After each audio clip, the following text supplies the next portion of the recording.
Hello, welcome to Revenant Reads. I'm Vin, and this is another edition of Fresh Red Kills.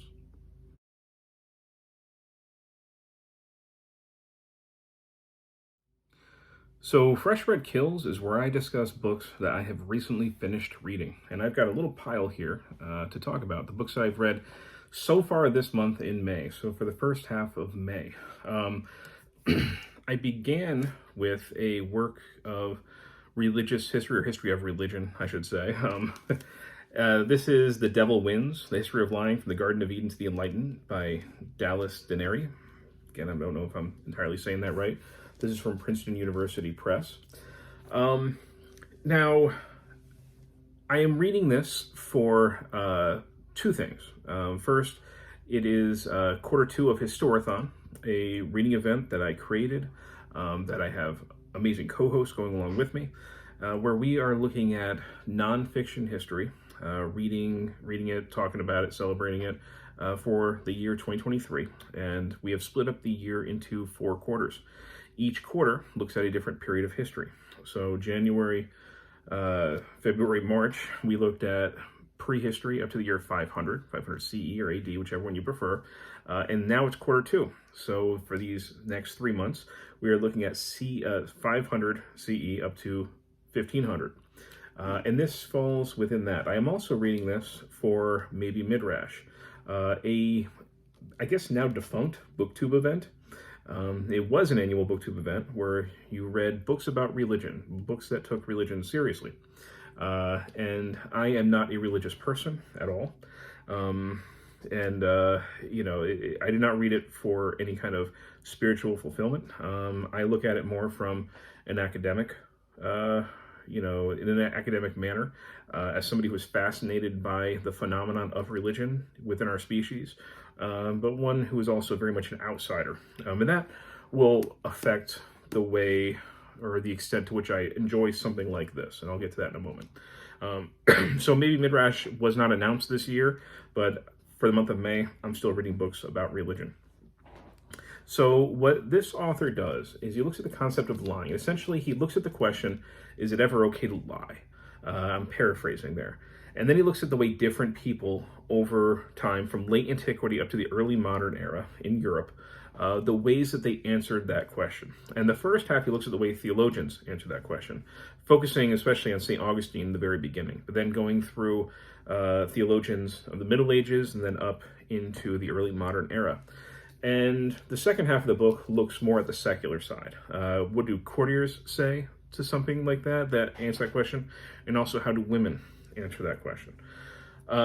Now, he also, in the very beginning, looks kind of as a major example, because it's something that theologians seem to have wrestled with a lot, and that's Genesis and the Garden of Eden and lying there. He looks at the lies of the devil and the lies of God himself, and the way that theologians have tried to explain how they see what look to be lies coming from individuals in the Bible that, according to their own belief, shouldn't really be lying. Now, I find things like that to be fascinating up to a certain extent. Now, it's a history of lying, but you shouldn't go into this expecting a kind of straightforward telling of the history of how things changed. Instead, it reads sometimes almost more like a source book, where he's looking at different theologians and how each of them answered this question. So your enjoyment of that will depend on your tolerance, I think, for theology overall. I find theology somewhat interesting from a historical point of view, but maybe because I'm a non-believer, and to me it looks like a bunch of people trying to fit like a square peg into a round hole. Because from my point of view, they're beginning from a false assumption to begin with, and they're trying to make everything else fit into that assumption. Again, that's my perspective as admittedly a non-religious atheist who left Christianity behind years ago. From that perspective, theology can look a little bit silly to me, and my tolerance for it has a certain threshold. So I find the discussion of lying within the Bible, and wrestling with that topic pretty interesting. But I do get burnt out when it's like this person said that, the next person. I can only read so many quotes from theologians about one topic. So my interest level in the book kind of waxed and waned depending on how things were being spoken and who was talking.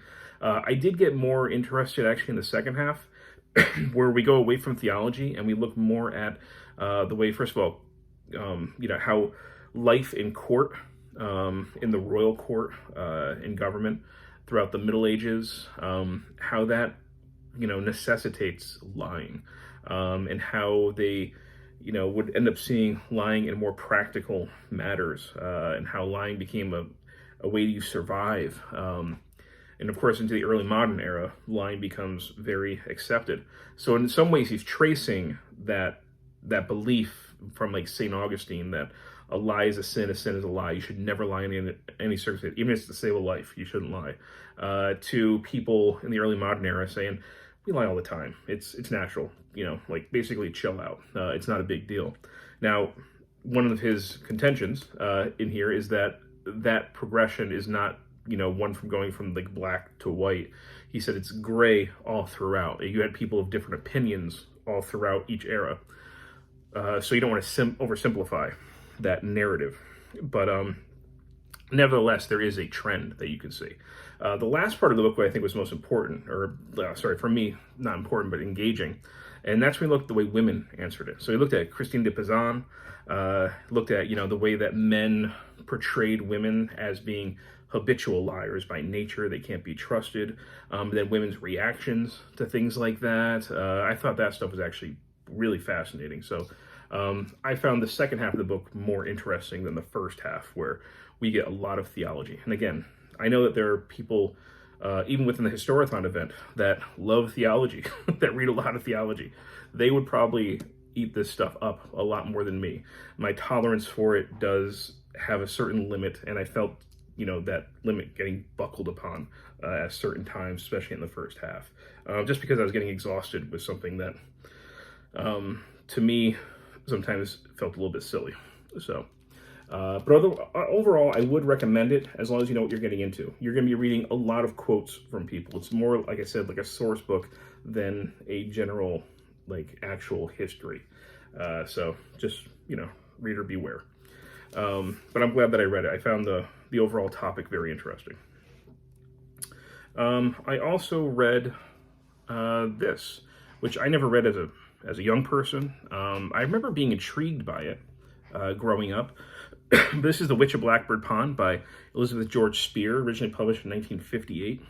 Now, I am a middle school social studies teacher, and I am also, just this past year, I have begun a monthly history book club, where every month we pick a historical book that it's voluntary. The kids don't have to participate, but I get a nice group that really wants to learn more and that loves to read, and it's a great way to connect with students and also, learn history in other ways that aren't just tied to classroom curriculum all the time.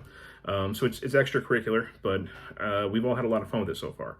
And last month we looked at historical nonfiction with the sinking of the Titanic and the book A Night to Remember. And this month we're looking at historical fiction. Now, I am a teacher in Connecticut, so I thought this would be a good pick because this takes place in the Connecticut colony in Wethersfield in 1685, or 1687. 1687, I could check that first page because I'm pretty sure it said it on there, 1687. So it teaches the students also some local history as well, about our early colony days, about Puritanism, attitudes of Puritans towards others, and also introducing to the witch trials, because even though Salem, Massachusetts has the most famous witch trials, they were not the first. Connecticut was hanging witches before Massachusetts was. We had the first woman ever executed in the Americas for witchcraft was in Connecticut. So not a proud part of our state's history, but obviously an important one. So this is a young person's historical fiction that I was intrigued by, that I chose for a book club. And my students, they haven't quite read it yet. I breezed through it well before they can. They've got some weeks ahead still to finish it. But I really like this. I was quite impressed. I thought the character work was excellent. So what we have is Kit Tyler. I think her name is Kit Tyler. She was raised in Barbados, and her grandfather dies. She really has nobody. So the only family that she has left is her aunt, who lives in Wethersfield, Connecticut. So she gets on a ship, and she basically shows up to Wethersfield unannounced. And she's now living with these Puritans. And she came from something more of an Anglican background. She is somebody who had slaves and had a very different upbringing. And now she is with these very uptight Puritans who are also quite paranoid and superstitious. And she's having a difficult time fitting in. And there is an old woman who is a Quaker who lives on Blackbird Pond and who many suspect of witchcraft. And of course, things do end up getting out of hand. But that's not the bulk of the story. The bulk of the story is her trying to navigate her way through the Puritan community, living with her aunt and her uncle and her cousins. And like I said, there's some actual historical figures that pop up here and there. But they do a really good job, I think, of painting the time period, painting also the characters, and adding just enough tension to make it exciting, but still giving something of a wholesome, everything wrapped up with a nice bow ending that I think would be appropriate for the age, for the readership. Yeah, I'm not sure what else I could say about it, but I really, as an adult, as a 40-something-year-old man now, reading this, I was pretty impressed. I can see why this won the Newbery Medal. I think she won 2 of them, actually. This I think was the first one. And, I'm glad that I picked this. I'm really excited to see what my students are going to think. I know a couple of them had read it and really loved it, and now they're rereading it in the club.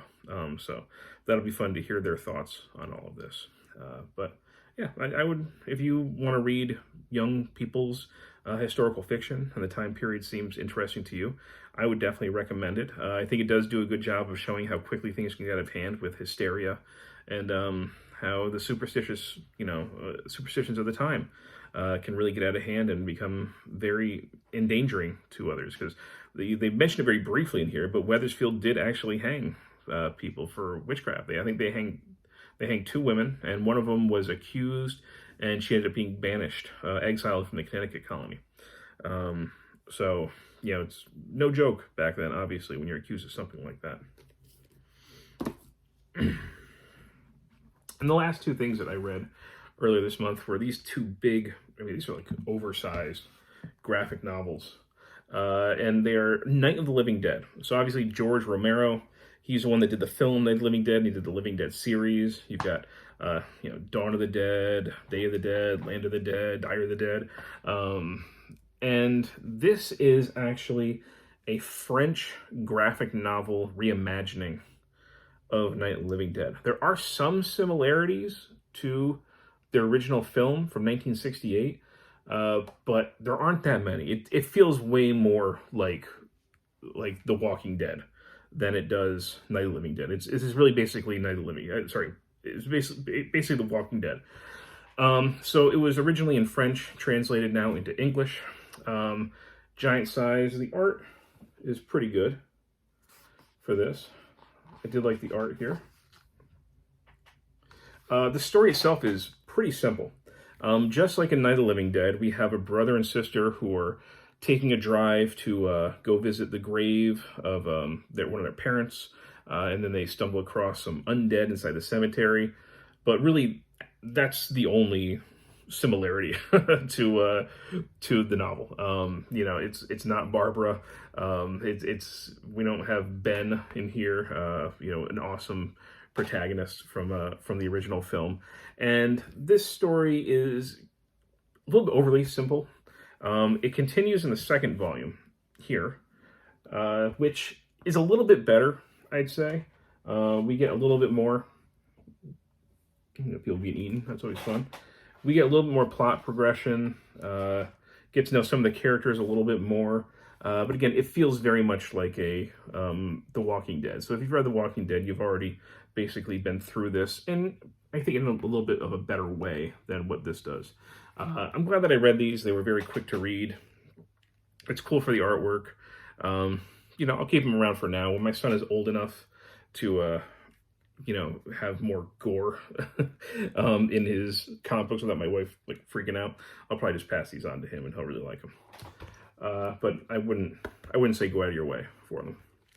So that is what I read for the first month so far of May of 2023. I got 2 graphic novels, Night of the Living Dead. We've got The Devil Wins, and we have The Witch of Blackbird Pond. As usual, if you've read any of these, I'd love to hear your thoughts. And as always, thank you, BookTube.